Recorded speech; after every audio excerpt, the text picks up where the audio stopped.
Da-da-da, ba-da-da.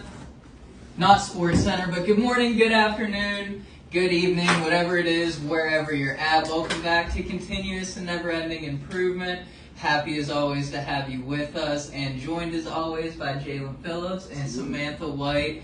Liv isn't with us today, but she's here in spirit with us. And again, yeah, we're happy to have you. Thank you to everybody who has subscribed already, subscribed recently. Just give us a like, follow, share, shout out, whatever it may be. Also, we were just talking, we need some graphic design for the intro and stuff like that. So if you got some graphic design abilities, shoot us a comment. Maybe we can work together there. But other than that, just to get started, we were kind of talking about ideas on just what to talk about today. And the NBA draft just happened, and there's a lot of, opinions going around about the 55th overall pick. Bronny James. Yeah, Bronny James. Legacy. We'll talk about how we feel about it. Also, just nepotism in the workplace, as well as treating people equally versus fairly. But yeah, with that, what's your guys' feelings on the Bronny James situation?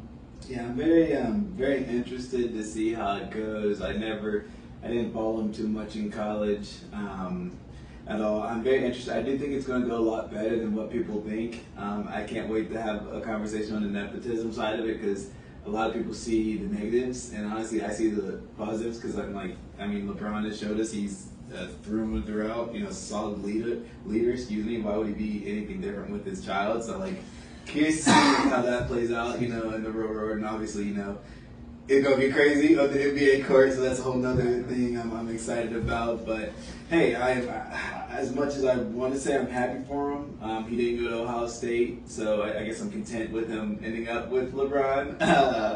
But I'm very interested what happens. Go Blue. Not necessarily my dog. Not necessarily. Yeah, I'm just curious to see it. I don't know enough about the basketball skill side to the positioning of where he got drafted or how that played out, but I'm curious to dive into the nepotism conversation and some of the traditional things that are said around that.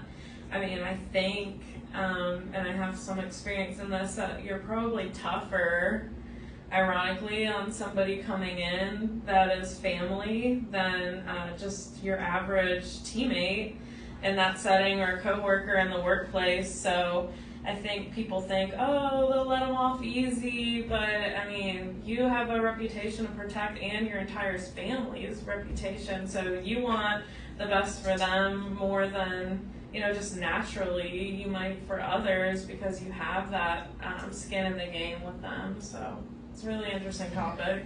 Yeah, that's interesting to bring up, because I do feel like it would be harder more from Bronny's perspective to handle, for one, living up to his dad's legacy, carrying the torch, to just dealing with the you don't deserve this and that, to just LeBron being in the position to help him out there. But I did see recently, it was cool.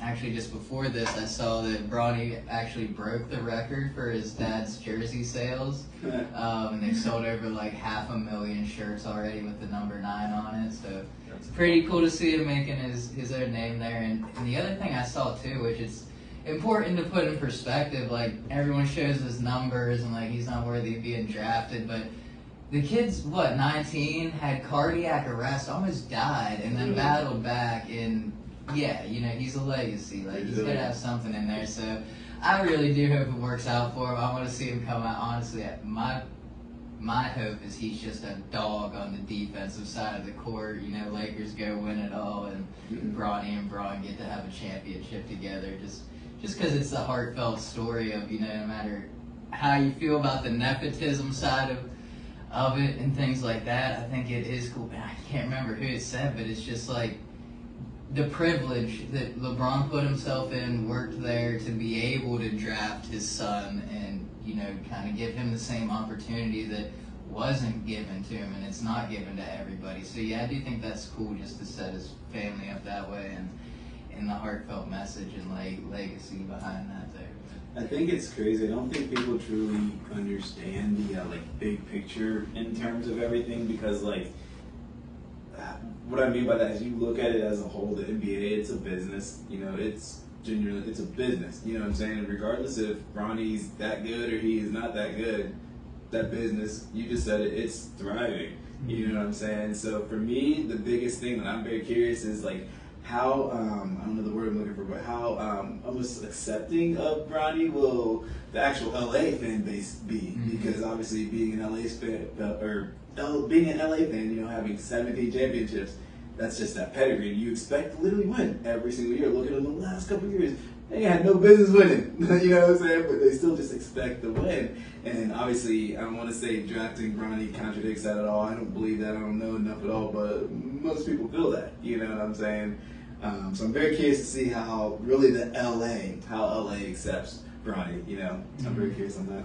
Yeah, I mean, to the business side, it's just funny because we have another huge example right now in Caitlin Clark. It's just people, it's going to get so many more eyes on the Lakers than they have losing previously so much. So it's just I don't know why people don't want any kind of attention. It's like they say, good or bad attention, it's still eyes, it's still dollars, it's still, people's butts in the seats watching the games that otherwise wouldn't. It's just positive energy, and people always have negative narratives around it. And even if you remove the nepotism side and you look at Caitlyn too, in contrast, it's I'm sure he'll have a transition going in because there's so much pressure to be great just because of who came before him, just like her doing phenomenally in college, but then you go in and you play with all these pro women that have been doing it for years that she never played with. It's anyone's going to have a transition with that. Yeah, super cool what she's doing, honestly, in terms of just changing all the salaries and especially for teammates, and now they're taking private jets and stuff like that to games. That's super cool. But it's something, I just want to say one thing on the last thing, it's something how just the now and initial impact is that means so much to most people, you know what I'm saying? Because as I'm thinking, the whole time I'm thinking thank you, Derek White, Celtics, just got his ring, deserved it, boy, but people don't know about him, maybe they did, but second, what was he, D2 in college, and I'm pretty sure drafted real late, but long story short, almost another Bronny, you know what I'm saying? And I'm not saying a Bronny, not, his dad's not certainly anybody special or nothing, but just the potential though that could come from that, and it's it's interesting. Yeah, and that's what I was thinking, something along those lines is just it's almost in terms of being LeBron James's son, it couldn't work out any, LeBron came out, he was supposed to be who he is. The expectations were so high. And it's with those being so high naturally on Bronny just for who he is, I think the fact that he comes out with kind of that chip on his shoulder, not having already proved it, could work in his favor, that there's that kind of gap in between that he can kind of fall somewhere in between and still have succeeded in his own way. So I think that's important. And we can't forget, I'm excited about Bryce. This kid looks, man, that name's gonna live on good. But yeah, it's super cool. To add to that, because I you put it the best way I could have, because I was listening to something and he said, no expectations. If you don't have expectations, you become complacent. You know what I'm saying? And you just start to think about that. That's so true. And Bronny expected to be the next LeBron, so obviously it's going to come with that level of work. That work ethic, and obviously he's not going to be the same guy, but he's going to be really good at what he does, like you're saying. And I'm He'll be a leader. He'll be a leader. Sure the heck will. That's always going to be the top-notch leader. Sure the heck will. I'm sure he can do that. Oh, yeah. Yeah, and I mean, we focus all the time on leadership, but all the critics are kind of discrediting the value of leadership in sports because he is one of the best mentors anyone could dream of and has lived with him. And I mean, we talked actually the contrast between baseball and golf versus football and basketball being natural talent and build. And I know some people, I think, critique Bronny's build a little bit in that sense, but it's just there is a mental layer in everything we do. Sales, marketing, sports, whatever it is, and it's he is the best example in the world. And the critics want to knock that, but it's like that's a powerful like superpower to have when you bring someone drafted on like that.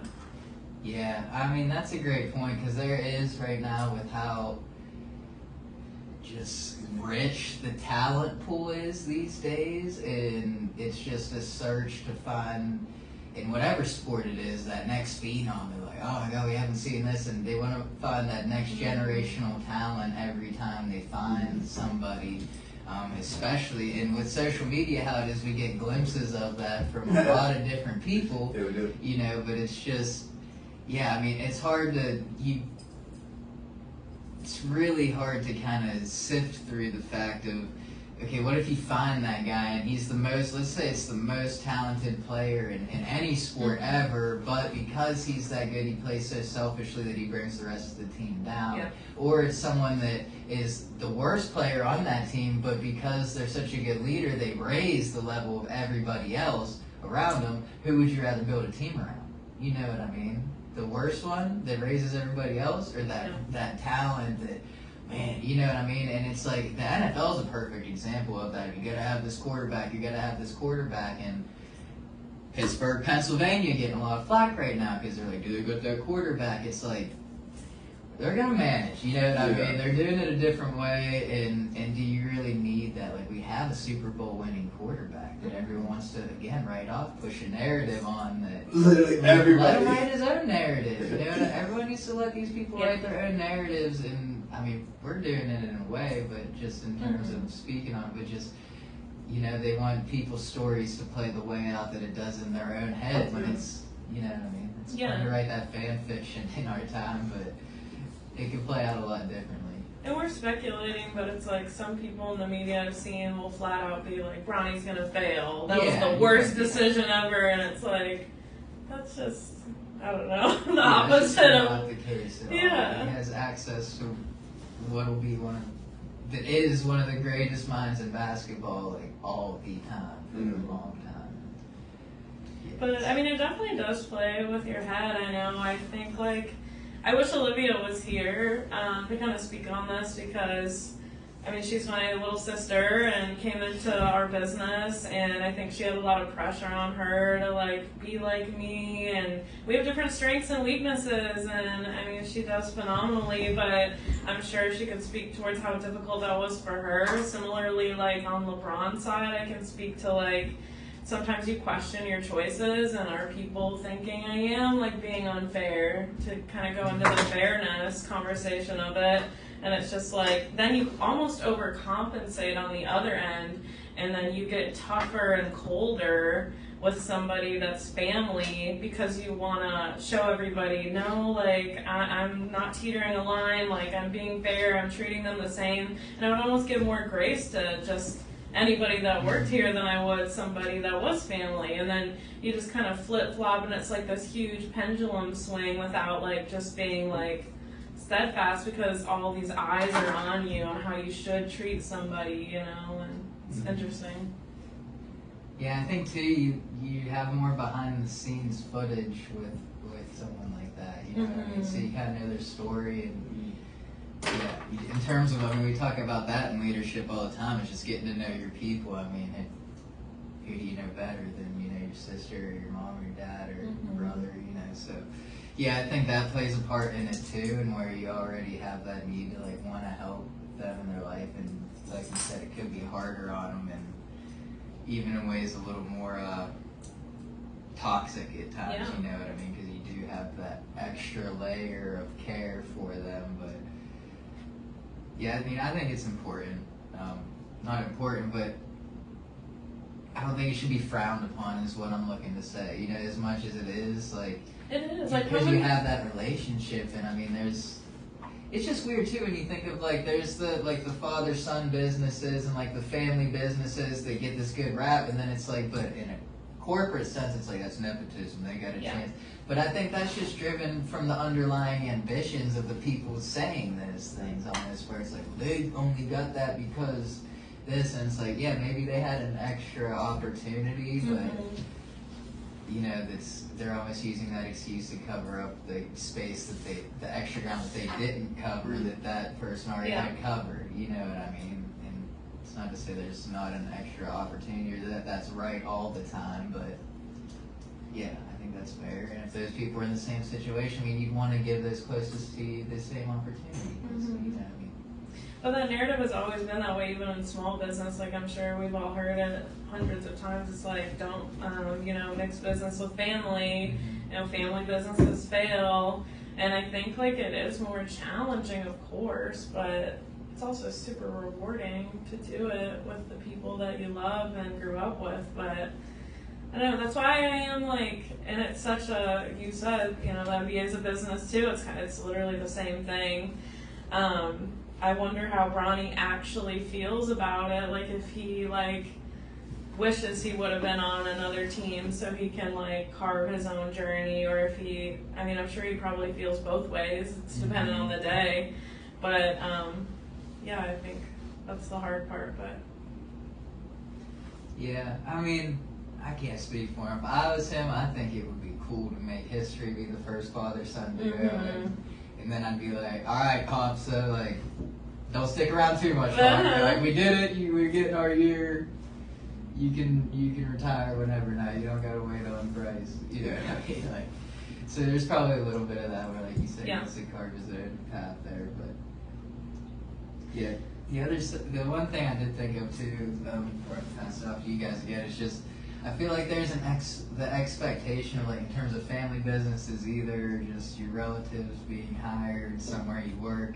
There's there can't be an expectation from everybody else to be the same person because just in being that close, I know you and your sister are a lot different, you know what I mean? In terms of me and my sister are a lot different in terms of personality because we're so close growing up. There's this internal need to prove yourself different, not in all cases, but in some. So I think it's just naive to be like, oh, well, you get this from this person, their relative's gonna be great, when it's you should also in the same expect the complete opposite because you have this one from the one, you know what I mean, and then hope for the best somewhere in between, but and know that everybody's different. But yeah, there's that area where it could be the complete other side of the coin because of growing up with that. Yeah, on the business thing, for me, I never made sense. It never made sense to me to don't mix family and business. I get it from the some standpoint,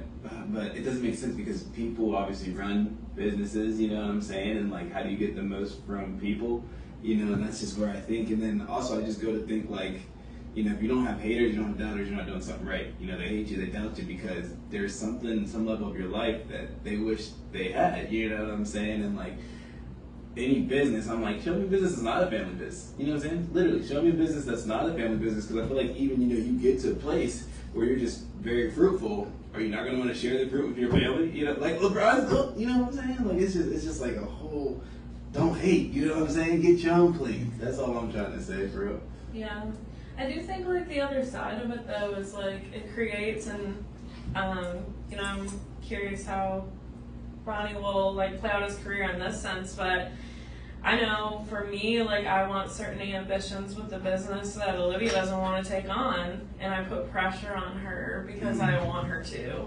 And it's funny because it's I think that's part of the other side of why I don't mix family with business, because you see what something can do for you and you want them to want it just as much as you do, but that's not their vision or their dream, it's yours. And you can't then you have these expectations and you get frustrated and it causes rifts in your relationship because you're well, I was this all-star and you need to be too. And, maybe Bronny's comfortable with just being an assist player or somebody that does things differently. So that's the hard part is you have to be able to have separation. It's so hard to separate when you have family involved. Yeah. And that's so right, because that 6-man can make or break a championship team in the NBA. So it's maybe, but in that sense, it's is that ever going to be good enough for LA because of who he is, And I think that comes down to just, it's tough, but you got to be able to not, how do you say it? You can mix family and business, but you also have to keep them separated at the same time. If that makes sense. You have to know, you know what I mean. That's my dream. You can, encourage it, but you can't like pressure it, you know what I mean? And just kind of both have to be aware of walking that fine line, because again, you do want to have it close knit, and even if it's not a family business, you know, eventually, like you said, if you get enough, I mean, that place starts to feel like a family. And so yeah, I don't know, it's very murky water, but I feel like it's just a generalization of being like, well, I don't mix them because you don't want to do the dirty work of like, okay, well, we're home now, we don't talk work. You know what I mean? And that type of thing, and having those boundaries. And because it is extra work maintaining those boundaries. So I feel like the ones that say like, we don't mix work and family, you know, are just the ones that don't want to maintain the boundaries and be tedious in doing that. It's like seeing an ice cream truck on a hot day, you know? You know, you want to get that SpongeBob popsicle, right? But you can't force the other person to have it, you know what I'm saying? It's like an opportunity there. You get what I'm saying? You just can't force it. Shout out Melek. Interesting. I don't know. And then, like, there's just a whole other layer of difficulty, though, because I've watched all these media clips, and every question Bronny gets is about his dad, and it's like, he just wants to be asked a normal question, like any new rookie getting drafted. And then it's just like, same with Caitlin, like, every media question is about the narrative of how much she's getting beat up on the court, and she's just like, it's just the game, it's basketball, like, ask a different question, ask my teammate next to me a question, please, like. And it's just like, it's already hard being in anything that's driven by performance just to do just that. And then adding that whole other layer of people just bogging down your mental state on one topic, and they will not get off of it. And you're like, I have so much more I'm struggling with that every one of my teammates is. And like, I have this whole other layer on top of that.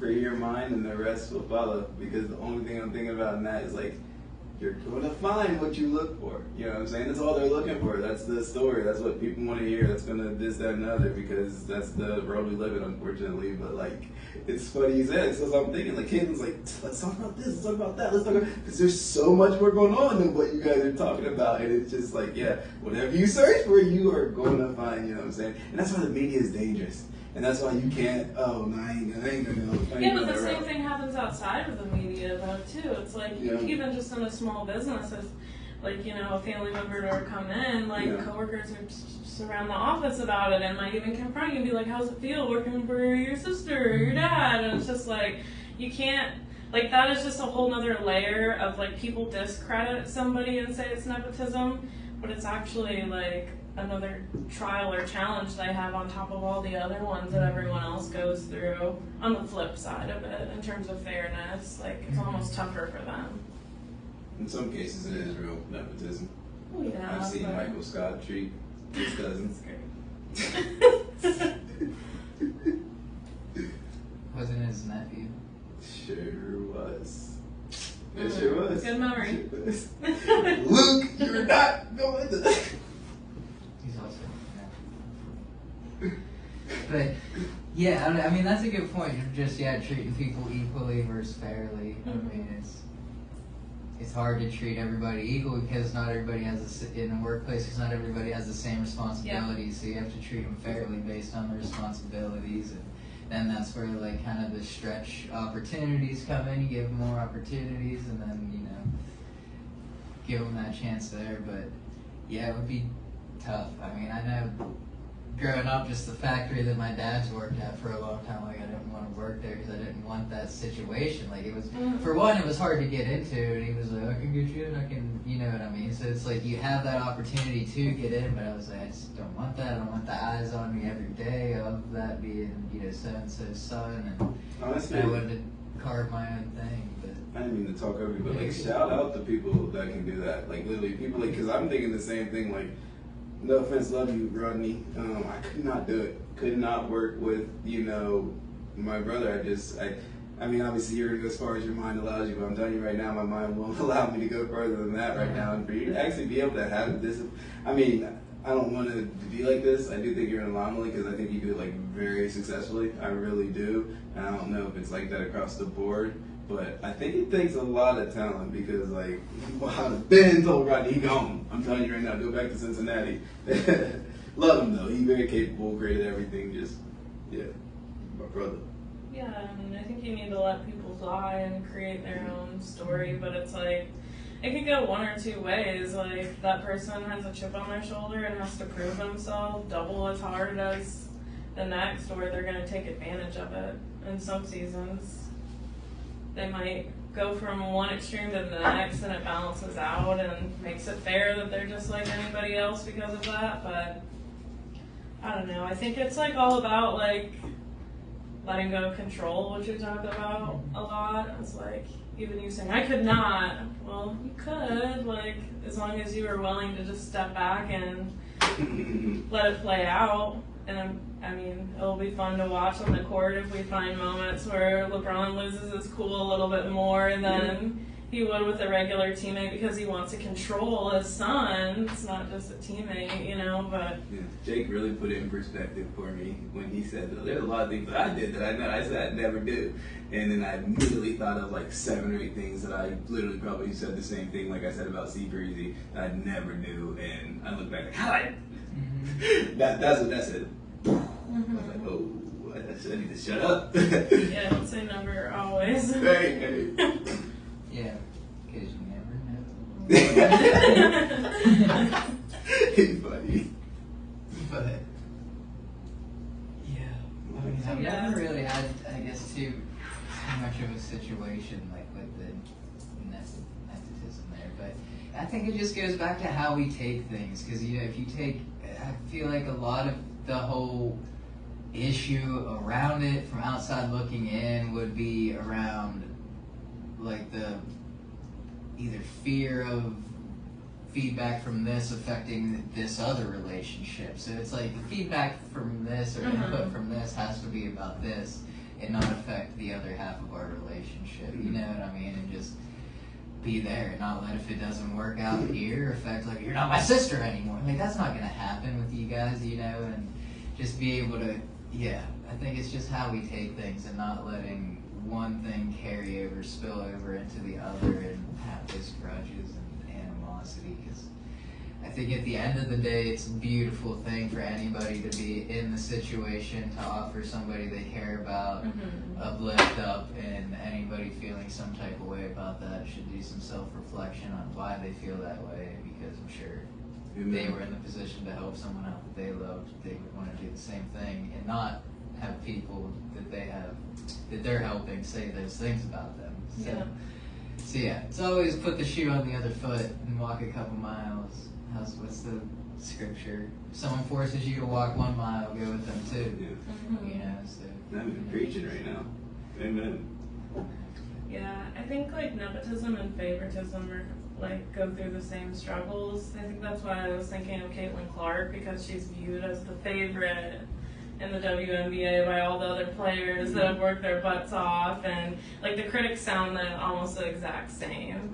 It's just like someone that they think or has actual favor over them. And that's another layer maybe we could talk about, is like being somebody in a situation where you feel like that's happening in the workplace or in a performance environment where you're not the one involved in the favoritism or the nepotism, but you're the one annoyed because you feel like they are getting more, you know, attention or leadership or recognition than you, when you're doing just as much as them, or in some cases more. Yeah, love is uncomfortable. I say that to say, like, it's a challenging place, because I feel like in that sense, a lot of it, like we were talking about, comes from just love and wanting that person to be the best they can. You know what I'm saying, in terms of leader. But as that person, obviously, you don't see it, and like, you know, you put your walls up, and it's a very challenging place to be in. I wish I had the answers. I really do, but I'm just like, it's one of them things where it's like, it's just like everything in life, a continuing growing process. And the reason I said you were preaching, and something I think that would also sort of go in with what I'm saying, is like, yes, could be better ways, you know, to go about things X, Y, and Z, but you can only control what you can control. And if like something like makes you feel some type of, dang man, she just coming at me, you know what I'm saying? Like, she be coming at me, well, yeah, like, you gotta like take the time to self-reflect and like, why is that really, you know, hurting me? You know what I'm saying? Because I seen the TikTok, and it was Pharrell just saying literally, if a family member dies or if you have a baby, you know, obviously you're great to show emotions, but outside of that, there's really nothing else on this earth that's that important that should get you that riled up, you know what I'm saying? So that should be a time for you to check, like, self-reflection, you know what I'm saying? Like, where can I grow? What do I not get? You know what I'm saying? So to answer your question, my problem is confidence. That's it. I have the full confidence I need to. But yeah, it's a challenge. I see what you're saying. I'll let him ramble too much. And what's your take on it? Yeah, I mean, I don't know. I think it just comes from outside looking in. Like, I don't think you have a problem with it. Like, personally, I've never had a problem with it because, again, I know I can only control what I can control, and I'm happy for other people. I'm able to be happy for other people today. Like, obviously, there was a time where, yeah, I was frustrated anytime anybody had something that I wanted that I didn't have. Mm-hmm. So it didn't matter, you know, I mean, yeah, that would have been an easy thing to say, like, well, they have it because of this. So, you know, point that out. I think it's just an easy target, more or less, but it really comes back to what's going on inside me. You know, if I'm acting selfishly, it's really just out of the frustration and selfishness of someone having an opportunity that I feel I don't have and should have, and you know what I mean? And it's because of that reason. Yeah. But really, I'm sure there's 100 reasons internally that I could change that would give me the same opportunity that I'm not willing to change. So I'd rather just blame that and walk around mad, like, you know, the world, everyone's out to get me, rather than actually reflect and admit that there's things I need to do better. You know what I mean? Rather than I'm the best at what I do ever anywhere, so why don't I have that? Yeah. If only I was related to. Like, that's not the issue. You know what I mean?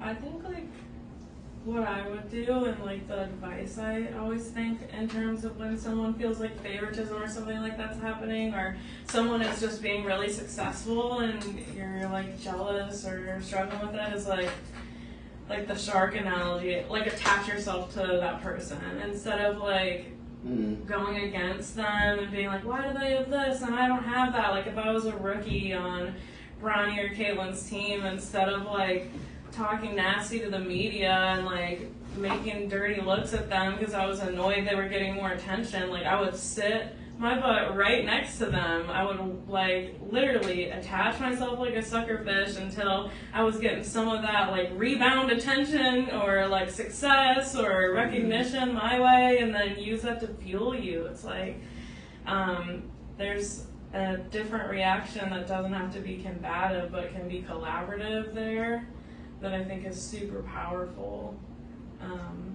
But I think, like, in the moment we don't think of that, but I mean, that is doing something you can control instead of fighting it or hiding it or just run towards it. You know? I might have answered the question completely wrong because now I understand the terms of how we're No, it wasn't a right or wrong answer. It was just how you felt about it. I was just saying, like, but I guess that's like I was taking it from more of the actual, like, person that is being favored, but they don't know they're being favored, but they are being favored because I just didn't understand the question. I literally thought we were talking about, like, you know, sometimes you can love somebody so much, want something for them, and you can just feedback, and just over feedback them.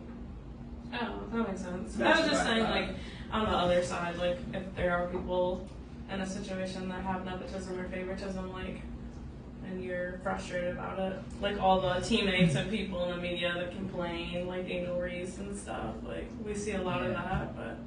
Yeah, I mean, I think that's a great point, because that's kind of what I was thinking too. Is, I mean, you have to look at, like, where did the people start? You know what I mean? Like, Ronnie, obviously, again, growing up, has probably basketball is probably the first thing in that kid's hands that he could hold. You know what I mean? He gets to, you know, pick the brain of whenever he wants. He got his number always since he was a kid. Not since he achieved a certain amount and then was able to talk to these coaches and things. You know what I mean? But since day one. So it's like there's knowledge, like he's going to understand the game. Whether he has the ability to play out that knowledge as well is different, but to have it and share it with others is out of that. So I think it's important to do that or to make the partnership, because no matter how they got there, like, you know, you're like, maybe you came from down here, didn't know a thing, you know, and now you're right there, you can be a great piece of the puzzle still, but they have a lot more knowledge and just different strengths that you know, you're not supposed to play that role, and selfishly your ambition wants it, you know, so yeah, I don't know, it gives into, it's really just that self-seeking, you know, I think is really the root of why that, except for obviously the blatant ones where it's like, that guy? You know what I mean? Like, literally doesn't do anything, they've been entitled to give him a salary, and it's like, I haven't seen that person in the office one time, you know what I mean? Or whatever that might be, but otherwise I think a lot of times the problem's more on the people saying it's a problem than it is with the person giving their relative an opportunity, is my opinion. Yeah, it's like before judgment, there should be understanding. Yeah. Not like conclusions of assumptions. Like knowledge is power in those circumstances. And that's the thing where we get it wrong too. We're not supposed to judge anyways, even with understanding. You know what I mean? That's the thing. We're supposed to just let it be and, you know, speak the truth. Let it be, let it be, let it be, let it be. Yeah. I'm not down. Yeah, and that one, I guess we could roll into, I guess, just solutions on dealing with,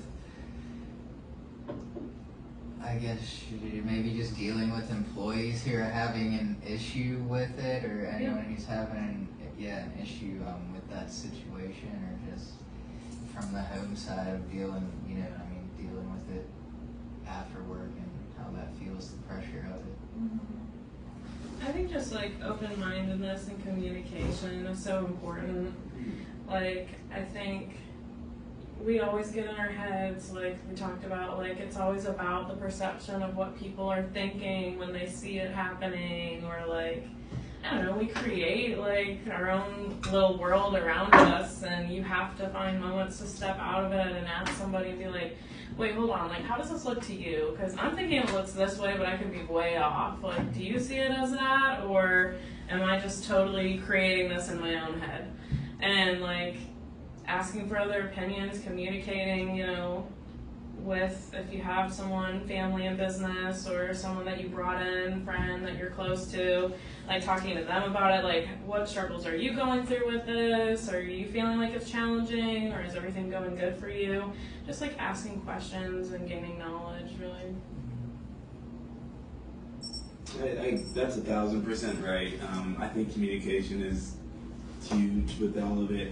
On top of that, just being clear and transparent, you know, because like that bridges the gap fully for me, you know what I'm saying? Because like I was just writing down, I didn't get to finish, but long story short, you know, watching the dog, I obviously have a dog, Leia, we love you, Leia, but me watching the dog is different from, and I ain't gonna, sorry mom, but my mom watching the dog, you know what I'm saying? So like I say it to say, like the common thing might be watch the dog, but me watching the dog, taking care of her, I'm walking her, making sure she's good. My mom's watching the dog, she's watching TV, and the dog is doing nothing, you know? So like to make sure that everybody's on the same page, because that's where the conflict can start. Well, I did watch the dog. No, you didn't. She's not there all day. You know what I'm saying? So just making sure you're clear and your expectations and transparent and all that, and then you have to know that just the constant communication and understanding, you know, just, I guess that understanding comes from the communication, but just huge. Yeah, love it. I guess with the positive, anything positive jumping out that you guys want to end with? Yeah. What sticks out to you, just. So for me, just, I said it earlier, but just complacency. If you ever feel like you're being complacent, and this resonates for me, any area of your life, set some expectations to it. Point blank, just put some expectations to it, because that's going to make you be a little bit more, you know what I'm saying, put a little bit more to it versus be so complacent. But that was a huge revelation. I thought that was super positive, because I was like, oh, heck yeah. And it just, I don't know, made my life a little brighter. Gave me something to look forward to. Yeah, I would just say my only thought was, you know, before judging, for one, I challenge us to not judge, period, but to just put the shoe on the other foot, you know what I mean? Put yourself in this person's shoes, and, you know, if you had that same opportunity, what would you do, and not proudly just say, oh, you do, but be honest and, you know, really look at it like, yeah, I guess that's a beautiful thing, you know. So with that, yeah, I guess the biggest positive thing is it is a beautiful thing what LeBron was able to do and set up that legacy in the family. I mean, it's something that all of us aspire as human beings to do. So how about we just be happy for him and stop, you know, chewing them out like that, and like and subscribe. Amen. But yeah, have a blessed day. Thanks for joining us. We'll see you next time. Oh, I didn't hit play again.